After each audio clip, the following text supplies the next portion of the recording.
You got a couple of good fights coming up this weekend. One of them will see the likes of an undefeated featherweight prospect.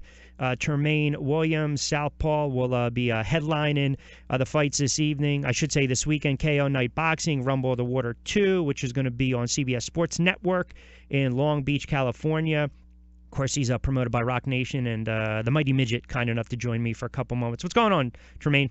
No, what's up, man? How you doing? I'm doing well. Good to talk to you, and appreciate a couple moments. I know we got you on West Coast time. I'm not going to hold you too much, but before we get into your fight this week, and I want to go back to your last fight, and I'll tell you, it's interesting too because look, we know you got Gonzalez. He's going to be a veteran over 30 fights this weekend, but if you go back to your last fight against Chris Martin, he was coming off a pretty big win against Franco, and you stopped him in that one, and you stopped him early, and to me, that fight was a perfect example of a boxer knowing when he was about to break the will of his opponent. Did you get a sense that you had Martin exactly where you wanted him? Yeah, I did, and it's crazy because when I got back home, people were like, "How much you pay that guy to take the fall?" I'm like, man. Well, hold on. Were you a little surprised by the stoppage though? Nah, I wasn't, because actually I was hitting him with everything I had. Like both my hands was in pain. Like it was crazy. Yeah. Like I really was gonna punish him for like 8 rounds. And the referee's job is to look out for the fighter and save the fighter when he can't save himself. And if people don't even pay attention, like after the first round, the doctor had came up to the ring and he told the ref, he like, "Yo, watch out for this kid, because he's not protecting himself. He's not fighting back." I took every tool away from him. I took everything that he could do well. I took it away, and I kept making him reset, kept making him think too much. I was just on him.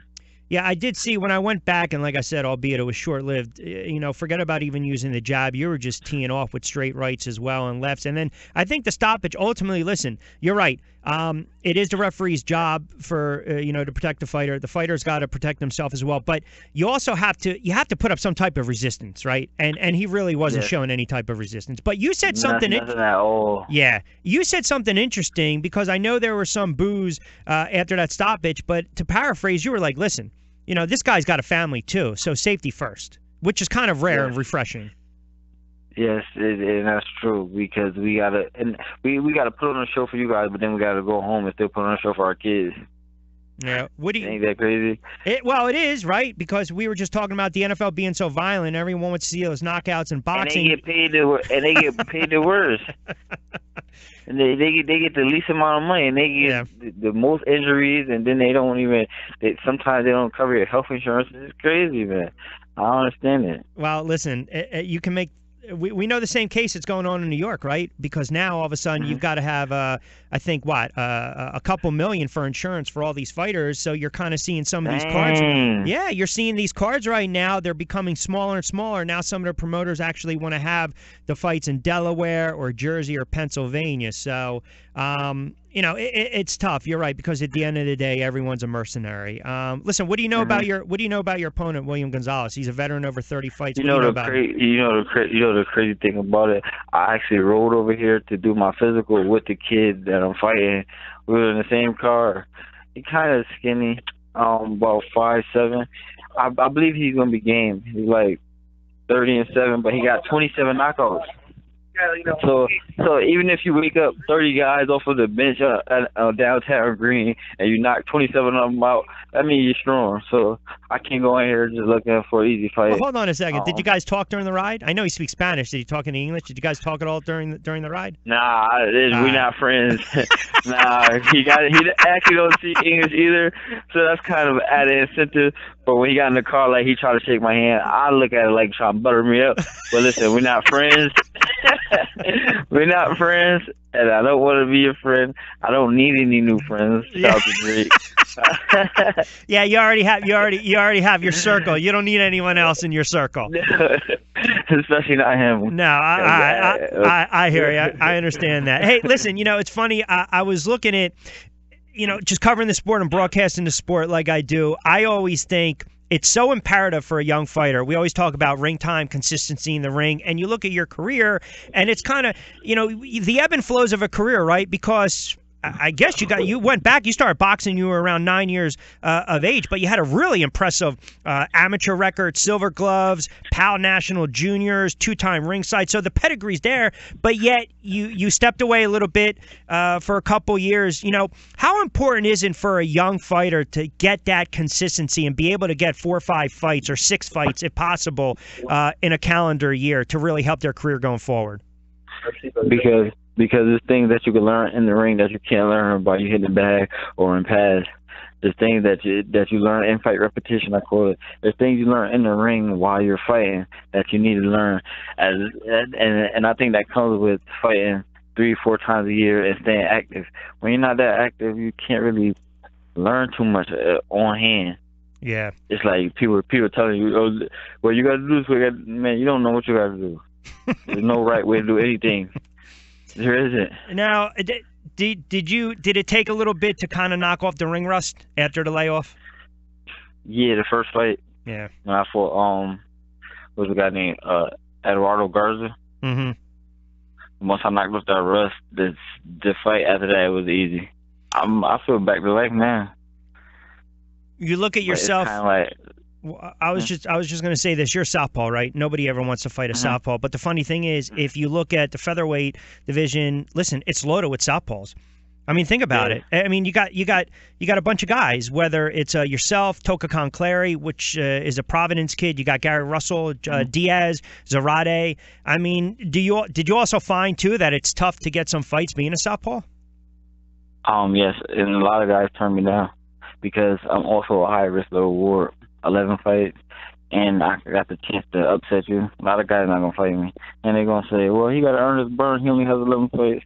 And really, in actuality, I could deal with anybody, to be honest. But they always say he got to earn his burn. He hasn't fought anybody. You got to fight at least 1 10 or 2 10 rounds. They was gonna cry. So I'm a high risk reward. And there's guys that blatantly tell me that they're turning me down off the strength of me being southpaw and my defense and my offense. It's kind of hard getting fights. Well, listen, actually, Angel Luna pulled out because he didn't want to fight me.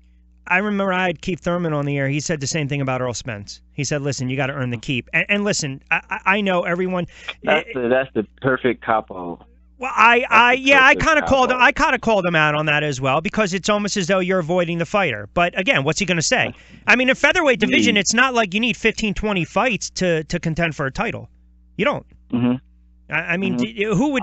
To be honest, hopefully out of this fight or next fight, I'm right there because I could deal with anybody. To be honest, it's just about them accepting the fight or us winning the purse bid. Did Rock Nation give you any type of any inkling that okay, the next fight would be potentially? I mean, who are you looking at, by the way? I'm just curious. Who's on the radar? The guy people say the politically correct thing, and they say, "Well, I'll fight anybody," but I don't want to be that guy and say I'll fight anybody. I will fight anybody that will fight me. We don't want PC people to come on the air. So just speak your mind. If you got a guy that you want to fight, you're more than welcome. Yeah, you're entitled. I want to fight everybody. Because I got a point to prove to people. So it's about are they going to fight me because they're going to always put me under that category of high risk, low reward. Why fight me for the same amount of money they could fight someone that they know they're going to beat? So you're looking two guys. Then you're looking at a Gary Russell Jr. down the road, or maybe a Valdez. Yes, Gary Russell. Gary Russell can't do it at all. I'm not even gonna lie to you. And you heard it first from me.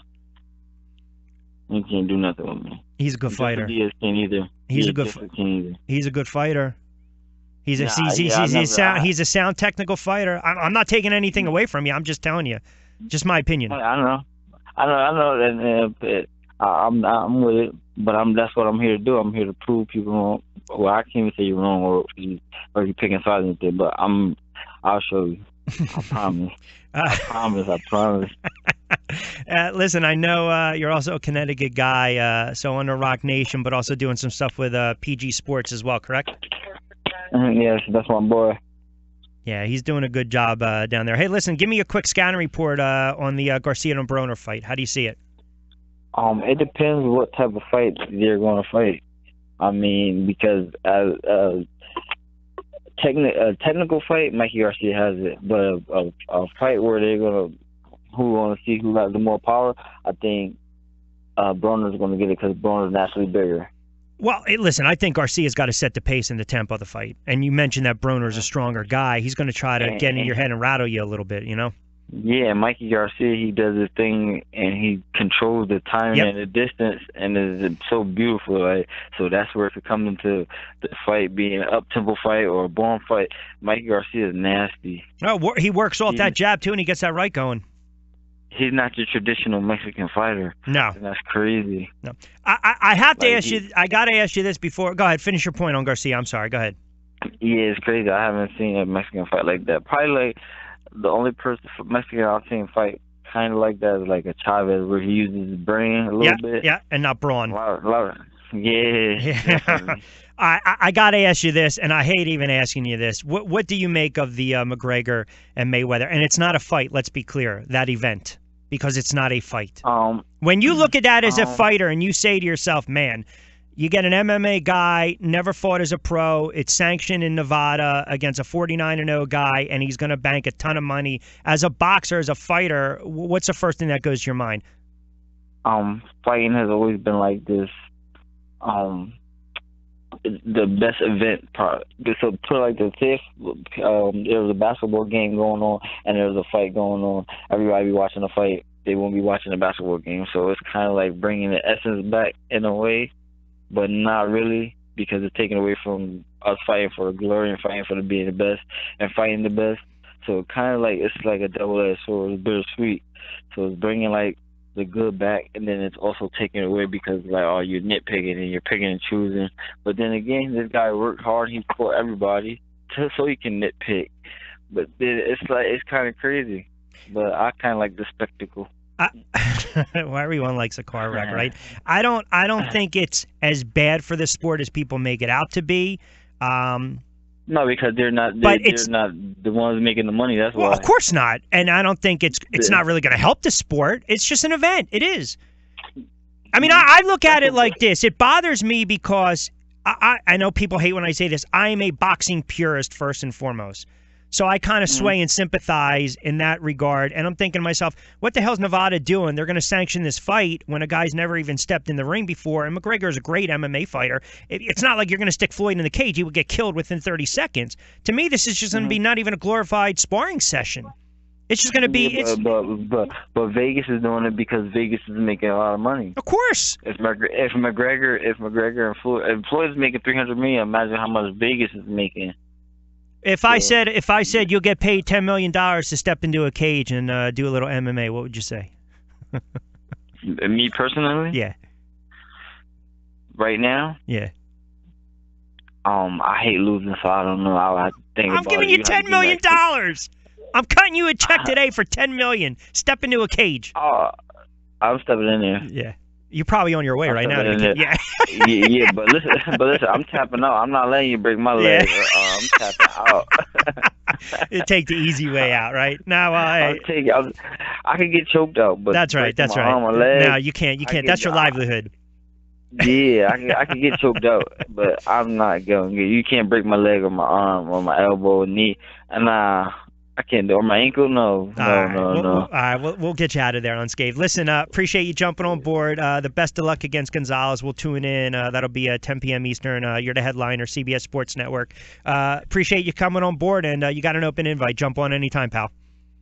Thank you, man. All right, follow me on social media, Traimaine _Midget. I'd love to nickname the Mighty Midget. All right, you have a. We'll talk to you.